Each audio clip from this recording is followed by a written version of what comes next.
Hey there, everybody. It's your boy Jack Toma here. It's your boy. With my good friend Deandre Patrick.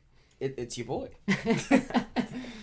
So we are back again with discussing the Marvel villains and seeing, was there a Marvel villain problem and have they fixed it if there is one? And we have done the previous two phases of Marvel and discussed their villains. So now we will be going over Marvel Phase 3 and seeing how they continue to handle their villains for this defining phase of the MCU. And so we will start as the phase started with Captain America Civil War with Helmut Zemo, played by Daniel Bruhl. One of the better villains. In my opinion, Yeah, one of the best I would villains. agree, but a lot of the time I hear people saying he's one of the weaker villains. Oh, I don't no. get, like, he has like that human aspect. But he's the same. You feel bad for him, but he also is able to be very threatening very easily, despite not having any powers or very many resources, which makes him scarier that he's been able to do all this with so little, but his mind and his instincts. Yeah. That he was able to basically bring the Avengers to their knees. That makes him more scary in my opinion. And something else that's interesting is Zemo. You really didn't even need Zemo as a character for this movie to work. Yeah, like, true. I understand why he's there. I don't have a problem. I think the reason he did that, a lot of people complain that Civil War, people are in the comic characters are acting kind of out of character to make the plot happen. So I think what Zemo does is he causes like events to happen that kind of allow them to get to that point where they will be fighting each other without them just going like out of character. Right, like, and it makes sense. Like, So that's why you ate the last donut. I'm gonna kill you. Yeah, so like you Wait, don't need him, my but mom's like name is Martha. Why'd you say that name? Why'd you say that name? But you don't need him, but he does serve the purpose. And really, the real villain of Civil War is Tony. Oh yeah, I don't know if are we gonna talk about Tony as like a villain? Like, well, this movie is different. This is kind of like just as much his movie as Cap's movie. Yeah.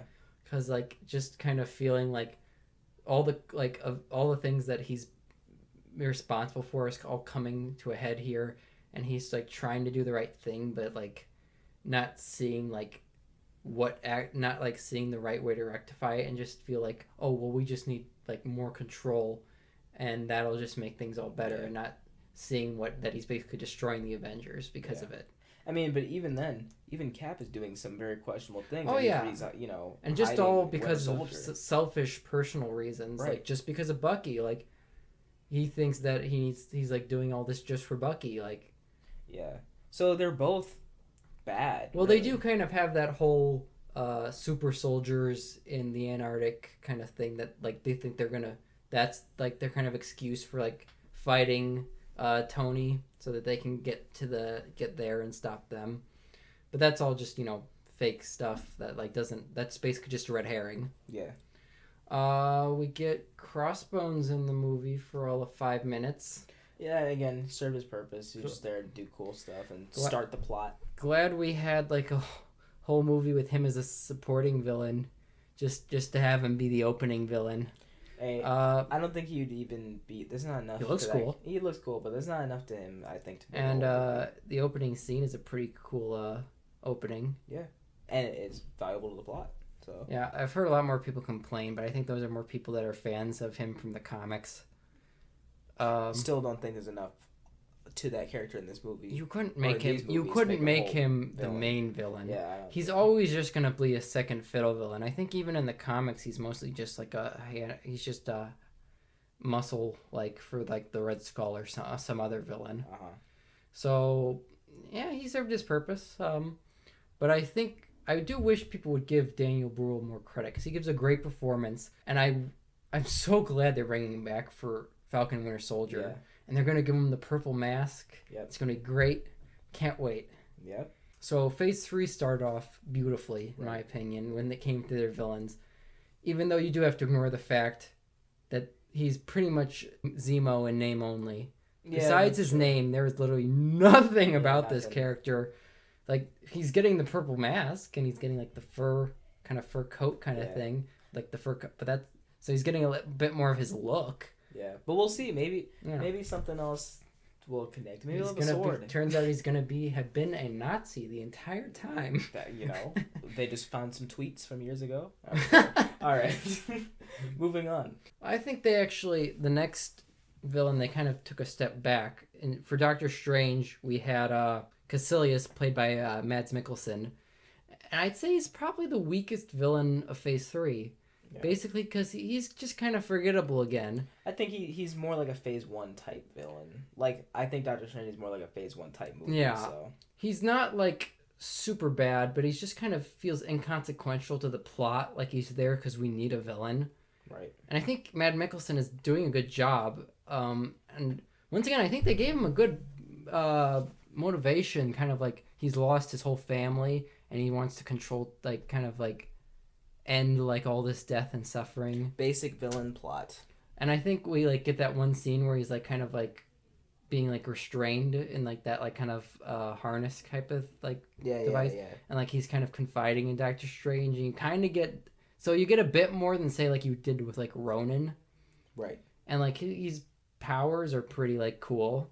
But yeah, there's really not much to this character. He's pretty it is kind of like a Phase 1 villain. He's there because we need a villain to move the plot forward. Right, and the focus is the hero. So. Yeah, his journey. Which they did go back to their improved villains with the next movie of Guardians of the Galaxy Volume 2. Yeah. With Kurt Russell as Ego the Living Planet. Yeah. Which is such a strange concept, but this is Guardians, so it works. It's kind of like weird to have like a planet as the villain. But yeah, Kurt Russell this kind of goes back to with Alexander Pierce. He just plays him like so likable and charming that him being evil just makes him kind of scarier because he was able to play like kind of the nice like friendly guy so well. Yeah. And how he still kind of even keeps that like once he turns evil. And how he's like so nonchalantly like says, "Oh yeah, I killed your mom." That's so terrible. See, I think it would have been better if David Hasselhoff just played in the whole movie. That's just me, though. But yeah, you're right. Like, being able to play both sides of it so well. And not even both sides, because he's really the same way the whole way. He does kind of get more, like, angry and, like, you will fulfill your purpose. Yeah, a little, but he still just kind of reveals himself more, you know? Yeah, like, just because you don't see him as the villain, when he becomes the villain, it just makes him all that more scary. Yeah. And I think Kurt Russell does that really well. He's very good at like kind of playing evil while still staying like smiling to your face. Right. The only problem with him being kind of that surprise villain is the plot doesn't feel like there's much driving it forward through most of it. Yeah, it's not that much. Because of that them going that route, it does suffer a bit more for it. It's really well done, though. Really like, well. It looks great, too, the film. But we're not there with the movie, obviously. We also get, like, the Sovereign, which they're kind of just there so the Guardians have someone to fight until, like, Ego becomes the villain. Right. It's kind of, like, funny to see how, like, pathetic they can be. Yeah. We also have Taserface. Once again, he's just there to be a joke villain. Those are funny, though. I feel they should do more of them. It's okay if you're gonna you can have your like main serious villain, but it's kind of fun to have like your little joke villains in there too. Yeah. I guess Nebula's kind of a villain for part of this, and because this one they actually give her like some time to develop as a character, so there's actually more to them, and like her relationship with Gamora, and that actually we get, and then we can kind of like buy her like arc throughout the film. Yeah. But I'd say this was definitely a great step in the right direction for the MCU, especially since the first Guardians, the villains were so kind of meh. Yeah. Like, so it was interesting to see how the first film, the villain was probably the worst aspect of that movie. Not that it was terrible, just compared to everything else, it was probably the weakest aspect. And to have like this be like probably one of its greatest strengths for the movie. Next film is Spider-Man: Homecoming. We have Michael Keaton as Adrian Toomes / the Vulture. Great. Another very well done. I wasn't too thrilled when I heard the Vulture was going to be the villain for this movie, because I thought, well, what can you really do with this character to make him that interesting? Because I was kind of just thinking of your kind of like the comic book Vulture, where he's some old decrepit man who's just in like a bird costume. I think one, getting Michael Keaton, and two, like kind of giving him like making him like this scavenger that like steals from like sites of like superhero like battles and like makes weapons out of them was a great idea. Yeah. You can kind of understand why he's gotten to this point, but at the same time you see that through like all this time of him like being in this world, like criminal world, he's kind of like lost some of his like sympathy because he is a pretty like ruthless guy. Like he's willing to kill like a kid for messing with him. Yeah. But even then, like he doesn't seem that crazy or anything. He's just, I don't know. he's just kinda... Yeah, he's able to rationalize everything. Yeah. But you're wondering like how much does that really justify what he's doing? How far will he go? Yeah, because he seems like he's kind of like has very few limits. Like, but the way they mixed it with kind of his blue collar type of like attitude, and you kind of do understand where he's coming from. Because like people like Stark really do just kind of screw over people like him without even like really caring, and like he's like they do all this like damage and he's the one who pays the price for it. Yeah. And I think his design is very good. Like it does a good job of updating the look where it's still the Vulture, but it's threatening and you can actually like find the character intimidating. He's not like some beak nose like old man with like a fur like collar and a You wouldn't want that? Remake Spider-Man Homecoming where make Michael Keaton wear spandex. Or just make Spider-Man 4, but that's a whole other video. Oh, yeah. That would be intriguing. Yeah. What about the Shocker? I forgot about the Shocker. He's just kind of... The fact that there's two Shockers doesn't help. Like, the second Shocker is technically, like, the official Shocker. Like, he's Herman Schultz. Mm-hmm.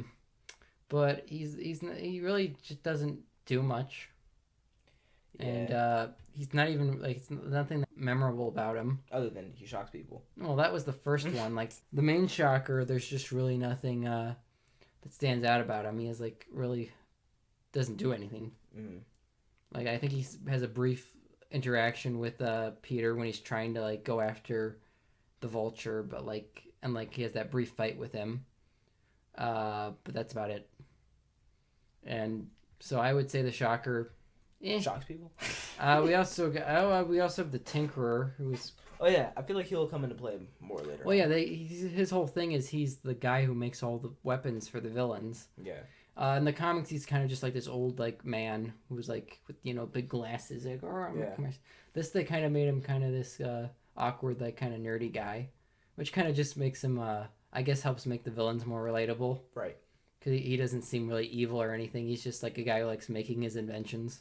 But yeah, I'd say that for a movie with four villains, because there's the Scorpion in there briefly. Like we have Matt Gargan, but there's nothing yet. They might be setting him up for something, but because you have that main villain and the other ones are just like supporting villains, that's why this works. And Spider-Man 3 and The Amazing Spider-Man 2 don't, because they don't know who their main villain is, and they keep switching back and forth the entire movies. Yeah.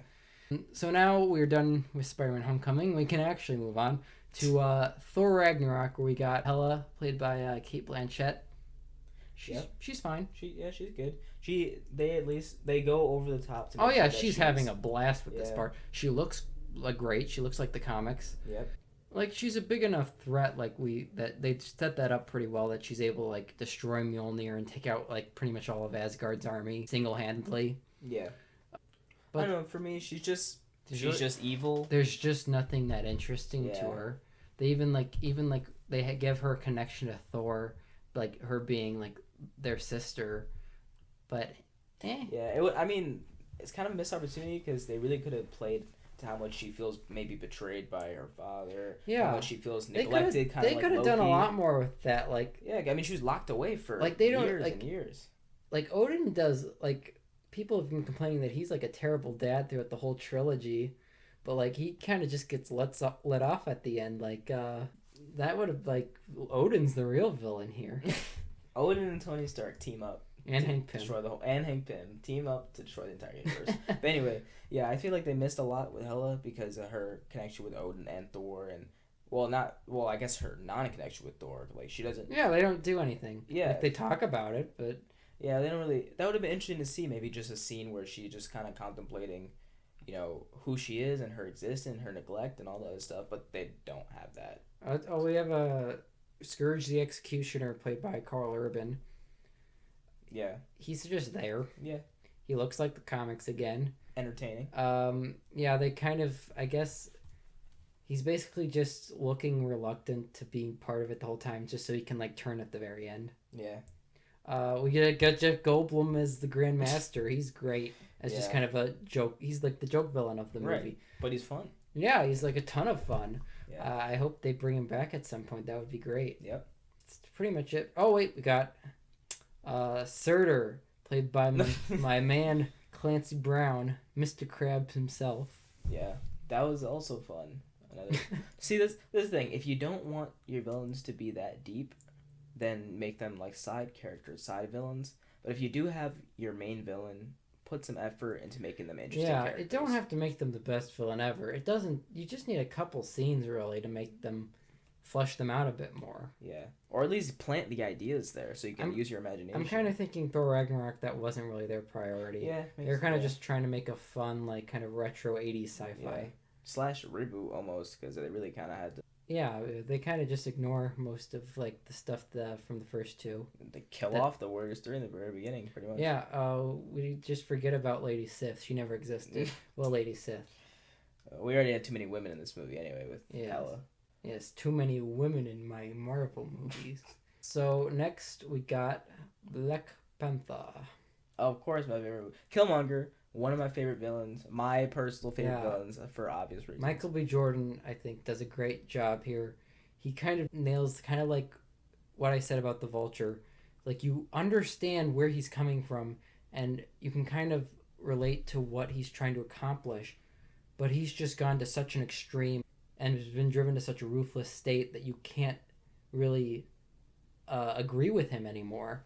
Like, you don't know how far he's going to take it. Yeah, he's basically kind of like our people have been oppressed all this time, so now we're just going to flip the tables, and now we're going to be the rulers. And like, okay, but you're just going to make yourselves the villains in this, like, you're just going to switch the tables and you're going to be the oppressors now. Oh, how the turntables. Michael Scott should have been the villain. I understood that. Yeah, there you go. Hey, yo, I'm President Mike. We got to get rid of all these honkies. But yeah, no. I'm also conflicted because I love and hate the ending, because I think it works for what his motivation is. Like, I get him killing himself is like perfect for that story, but like it's kind of a waste because it would have been so interesting to see him. I've heard like people talk that he's coming back, and they shouldn't have killed him in the first place. Then. Like, I think Angela Bassett, the one who plays the mother, she said that like he's coming back or something. Who knows how much she actually knows? She's just pulling this out of nowhere. She's like, oh yeah, of course I'll be coming back. Yeah, maybe she didn't watch the movie. No, but see what they could have done easily just to kind of meet us in the middle with that. Killing himself was good for the plot, but say what you could have did was he was going to kill himself and Black Panther was like stopped him or something. Kind of like Zemo? Kind of like Zemo, and then you could have had the same thing because it's like he's willing to die for it. But the thing is, Black Panther's the one that stabbed him. That is it's not like he just it's not like he stabbed himself. Well, he let himself die. No, he died because he pulled. What is he going to do? Shove it in deeper? Like, well, thanks. I wanted to do that anyway. Well, they could have healed him with the vibranium and all that, but he didn't want to, Yeah. Also, the finale of the movie just kind of falls into he's wearing the same, has the same thing as the hero, and the end fight doesn't work because the CGI is bad. Well, that's not the fault. Because the CGI is terrible, the fight doesn't work at all. But yeah, I guess practically, especially since from what I heard, they reshot that whole climax like very close to when the movie was coming out, which is why, although the CGI is not great through a lot of the movie, it's especially bad in the climax. Yeah. But like the fight he has on that waterfall was very good. Yeah. And I think like the scene he has where he kind of like takes the heart-shaped herb and he goes to like kind of that land where like you get to see all the former kings and he gets to talk to his dad again. That was so good. You feel it helps you really encapsulate there's another word I can't say. It really encapsulated. Yes, that's the emotion and why you feel sorry for him. But then like immediately after, like, he's like, oh, I'm just gonna burn all this, and when they like try to refuse, he like chokes the woman. He's like, oh no, he's still crazy. It's like you don't know how far it's gonna go. Yeah. It's so interesting. Really love the character. I don't want to see him back though because they killed him, and I just hate give us some new good villains. Yeah. Should we talk? Is Umbaku a villain? Yeah. Nah. Because he's a villain in the comics, and yeah, but he's a hero by then, or at least he allies with him. Like they just fight with him at the beginning, and that's it. Yeah. We got Ulysses Claw, who I guess we didn't talk about in Age of Ultron, but he doesn't do much there. He's entertaining. Andy Serkis does a good job, like just kind of being this. He's kind of the joke villain of the movie. Like he's just there to be fun. Yeah. Kind of sad that they just killed him off, but I understand they needed that for the plot. Right. And I don't know really how much more you could do with that character. Yeah, Andy Serkis might be back doing some type of motion capture for something else. Who knows? If he wants Who to knows? do that. Who knows? He's Alfred now, actually. Oh, yeah. And he's also directing Venom 2. That's right. You know what? Let's hope. Good for Andy Serkis. Yeah, you don't need Black Panther. Screw them. All right, what's next? Next, best thing ever. We got Avengers: Infinity War with Josh Brolin as Thanos. What is there to say? I mean, he's he is really intimidating, really threatening. They established that from the very scene where he has killed most of the Asgardians. I guess half. That's his shtick. He's killed Heimdall. He's killed Loki. And just like the state that he's left Thor in, he's beaten the Hulk very easily, which is surprising. But they also, like, throughout the film, you kind of understand his mindset and why he believes this. And although what he's doing doesn't really make sense, the way he talks about it kind of makes you like say, oh yeah, that does make sense, even though it doesn't make sense at all. Like, just double the resources. Like, well, no, that's just Thanos' kind of messed up mindset that he thinks, oh, I have to kill everybody. And the way he talks about it is actually pretty convincing. Like that scene where he's talking to Gamora about how the world needs correcting.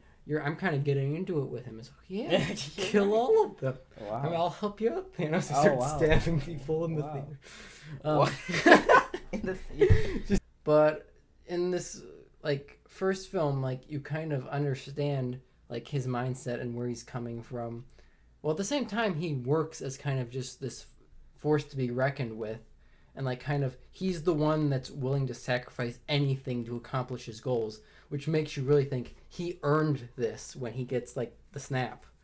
Like, that's kind of the theme throughout Infinity War. Like, they all have to, like, sacrifice somebody, like, to save the universe from Thanos, but most of them are unwilling to do it. While Thanos is basically willing to do it, like, at an instant, even though,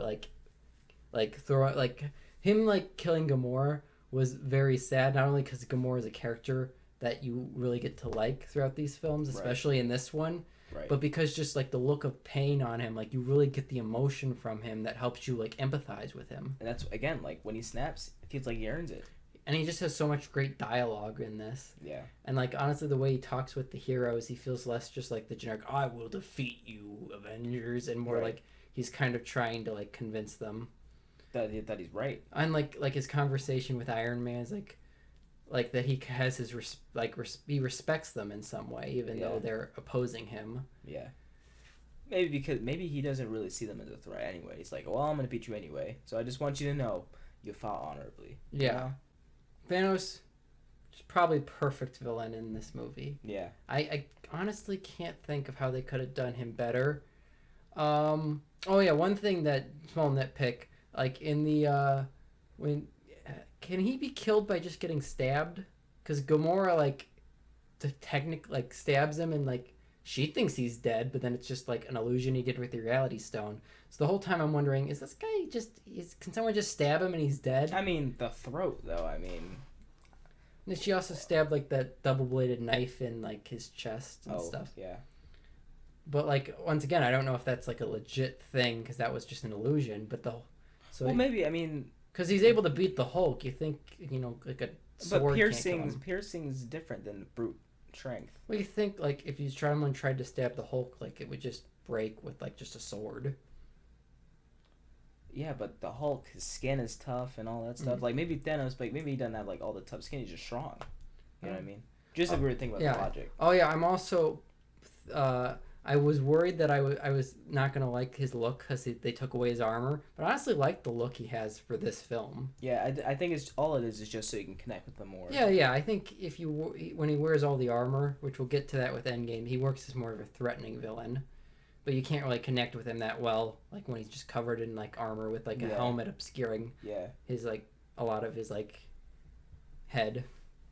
But Thanos probably Marvel's best villain, and we'll come back to him discuss his part in Endgame when we get to that movie.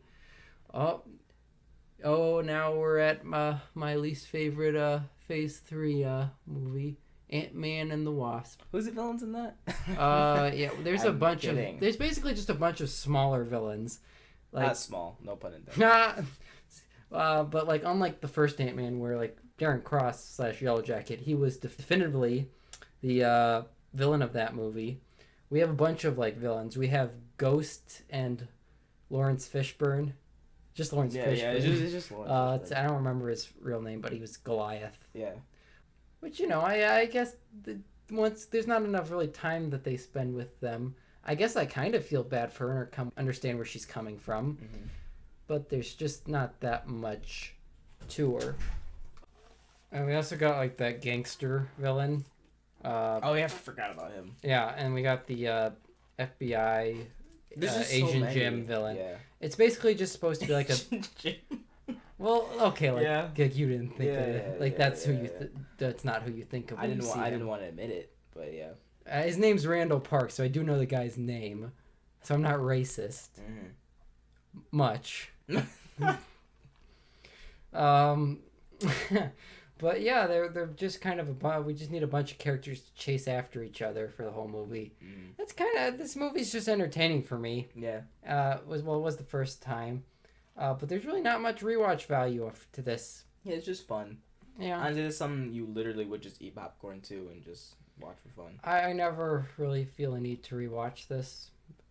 I'll probably rewatch it when they do a third one. Yeah, for marathon purposes. Yeah, I like rewatch it, but the villains are nothing to write home about in this one. They're pretty forgettable, to be honest. Mm-hmm. So I guess we'll just move on to we're here. Captain Marvel. The villain of that movie is the movie. It's terrible. Don't like it. Yeah, we got Jude Law's Jan Rog. The villain of the movie is patriarchy and men. Just in general. He's just kind of forgettable. Yeah, really. I mean, there's nothing. They didn't even have a cool fight or anything like. Well, that. Yeah, they were building up for one, but no, she doesn't have to prove anything to him.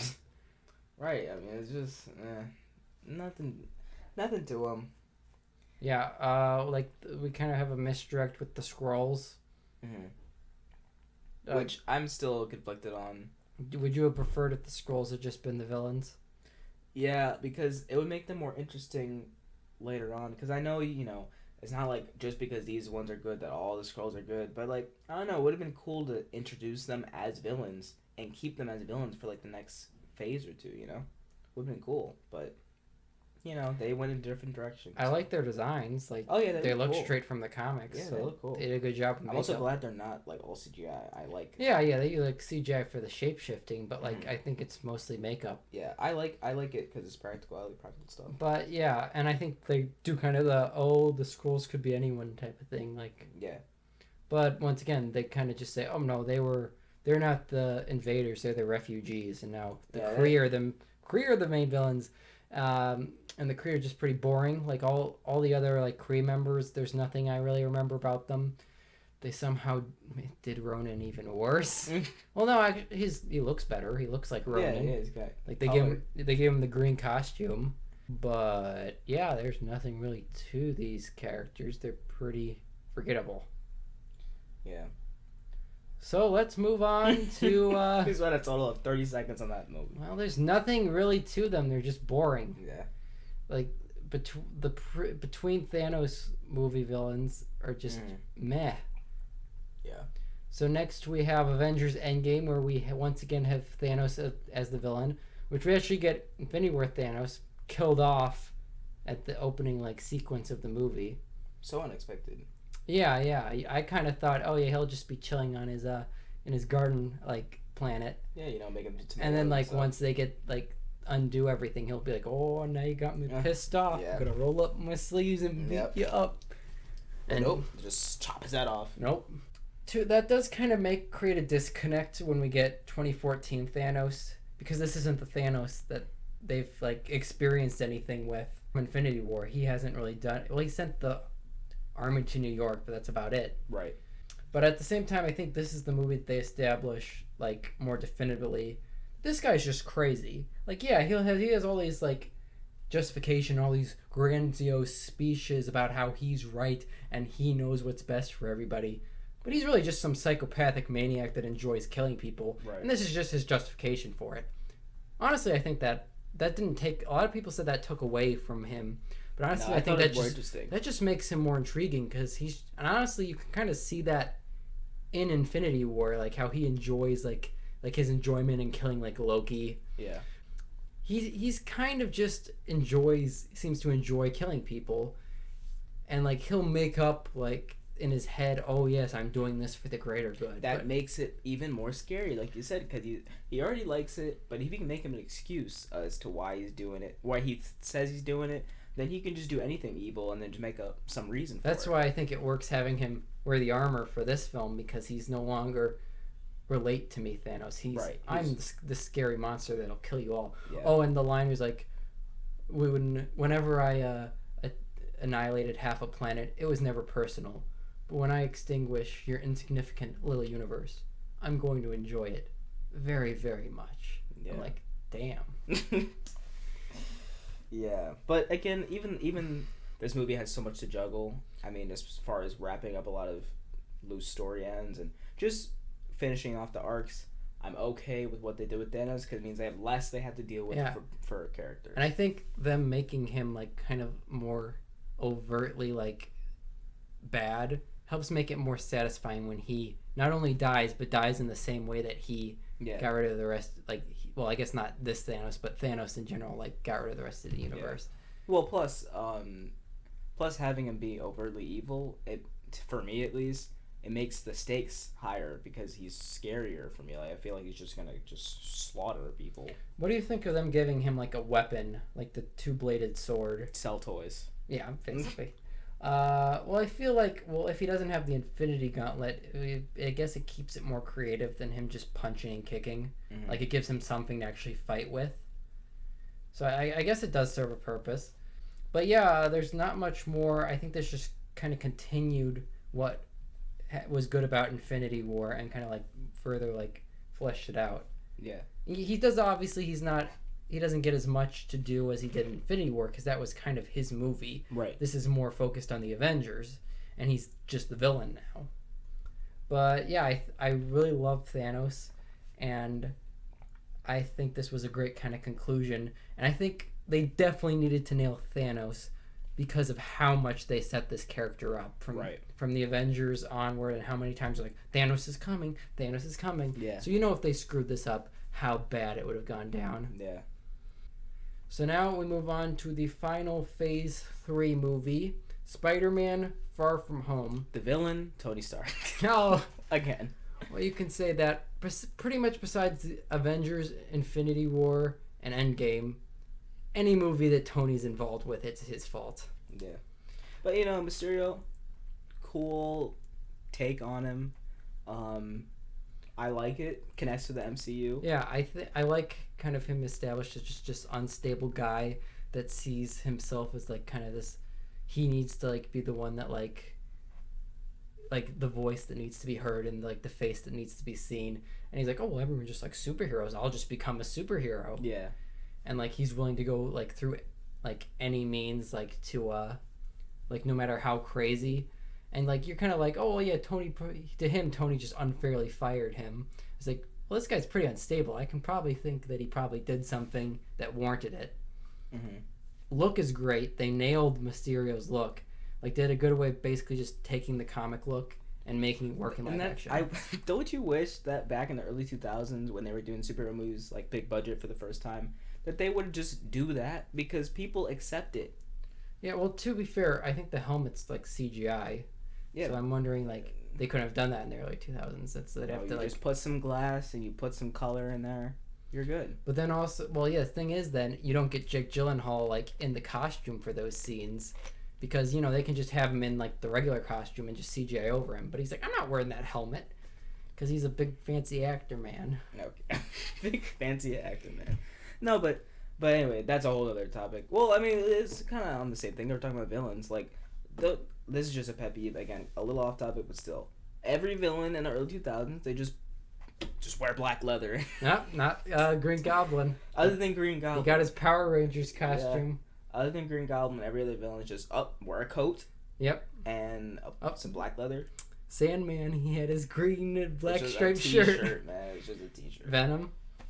You can't not do Venom. True, he's already black. Yeah. He's already wearing black. But I mean, like, the human looking ones, Magneto, like gray. He wore a gray suit, but he had the cape and a purple helmet he wore like once. Barely any, and Yeah. But that's a whole other topic. It kind of hurts Mysterio that he's a twist villain, so you don't really get to know the character until like a good ways into the movie. So it's just like kind of fake Mysterio. Yeah. Who's honestly kind of just generic, like, oh, I'm the guy from another dimension. Like, so nobody bought that. By the way. Like, so because it would have been too lame if that was real. Well, they did with Ultra-Killian. Well, yeah. So you can't really put it past them. But I guess the only thing that I could say I don't like about Mysterio is something that's really not even my problem with Mysterio, just my problem with this version of Spider-Man. Everything is connected with Tony Stark. Yeah, I really hope whatever the third villain of this is gonna be for this version of Spider-Man, it's gonna have nothing to do with Tony. Yeah, I want something to either just come out of the blue, or make it actually connect with Peter Parker. I just feel like this version. Well, they kind of did that in Homecoming with him, like Liz being like the Vulture's daughter, like that being the girl. Yeah, but even Vulture, he was cleaning up. It's still more. There's still more of it based around Tony than Peter. But again, it's not really. I can't really blame it on the villains themselves. It's just more this version of Spider-Man is so connected with Tony Stark to where, I don't know. It's just me as a huge Spider-Man fan. At first, I wasn't against it, but now I'm starting to be a little more like, okay. I'm really hoping they do Kraven for the next film. Yeah, that'd be because cool. He's like one of the few villains that few Spider-Man villains they really haven't touched on yet. And they should have him wear like a regular Kraven costume from the comics. They can do that. They can do Mysterio. They can do anything. Well, they also didn't for the Vulture. They didn't just straight up adapt his look. Yeah, but I think Kraven Mysterio's could work in live action. I'm wondering because Kraven's mostly shirtless with a vest on, a fur vest. So I'm wondering how that would look. It would look cool. It'd look cool, especially if he's played by someone I don't know, Danny DeVito or something. Hey, Spider-Man, I'm gonna hunt you from my collection, and I'm gonna hang on to your Magnum dog. Oh my gosh! Show me that Spidey dog. Oh no! Because I'm Danny DeVito. Going too far. He's not gonna play Kraven. He's gonna play the Trash Man. Oh man, the Hunter. Trash Man, the Hunter. But Magnum up. Yeah, I think I kind of agree with you about Mysterio. They need to just stop making everything about Tony Stark. Yeah, but that's just my problem with this version of Spider-Man. I don't even care about look, I'm okay with his connection with Tony Stark. It's just having every plot point have to deal with that. To be fair, I think because they had him so tied in with Tony Stark, since this was kind of the conclusion to Tony, they kind of needed to use this movie to resolve that. Yeah, but so I think they're gonna leave that alone in the future. Let's hope. Yeah, well, let's hope. But Phase 3, what a good phase for villains. We only with 11 movies, only 3 of them were either were just kind of forgettable. Yeah. But most of them were very good. Marvel, I think, listened to kind of the complaints from Phase 2, and they upped their games. We got so many great villains. I think Marvel is kind of now has some of the best villains of any comic book movies. So then the answer to the question, did Marvel have a villain problem, is briefly. They briefly had a villain problem in around Phase 2, but I think it was short-lived, and I think it got overplayed and overmentioned. So many times I was hearing, "Oh, Marvel has a villain problem." Like, well, yeah, they had a couple hits, couple misses, but you're maybe being a bit focusing too much on the misses and not giving enough credit to the hits. Right. Because Phase 1, a lot of solid villains, Right. couple, like one or two good ones. Phase 2, more of a mixed bag, couple great ones, but mostly kind of mixed to bad villains. And then we got Phase 3, which I think is them kind of listening to like criticisms from Phase 2 and just blowing it out of the park from there. Yeah. So overall, I'd say they kind of had one, but I think it's a bit overplayed. And I hope that Marvel proceeds to give us some great villains in the future. And hey, maybe once Phase 4 ends, we can come and talk about the villains for that and do another video. Yep. If we're not all dead by then. Oh. Okay. Whether or not from the coronavirus or the riots all killing us, we're gonna die one way or the other.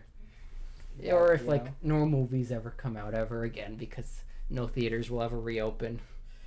Wow, that's a whole other video topic, movie theaters and all that. But it's been a great time. I love villains. I love character study. So we're exhausted, honestly. Like we've been acting like we've been doing this each week, but we really just filmed all three of these videos. Recorded them like one after the other. You're spoiling it. It doesn't matter. We're at the end of this. I don't give a crap. I'm tired. Oh man. This is what I think of your freaking spoilers, man. Oh. So we're gonna wrap it up, but it has been great going through all these movies that I love so much and getting to like look at an element like that is kind of crucial to like a superhero movie is you have to have a villain. Yeah. And I like seeing like kind of how like a film handles that, and it's interesting to see how Marvel has kind of evolved in that process.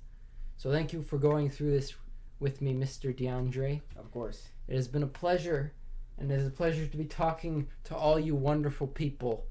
Yep. So goodbye and good night. Adios.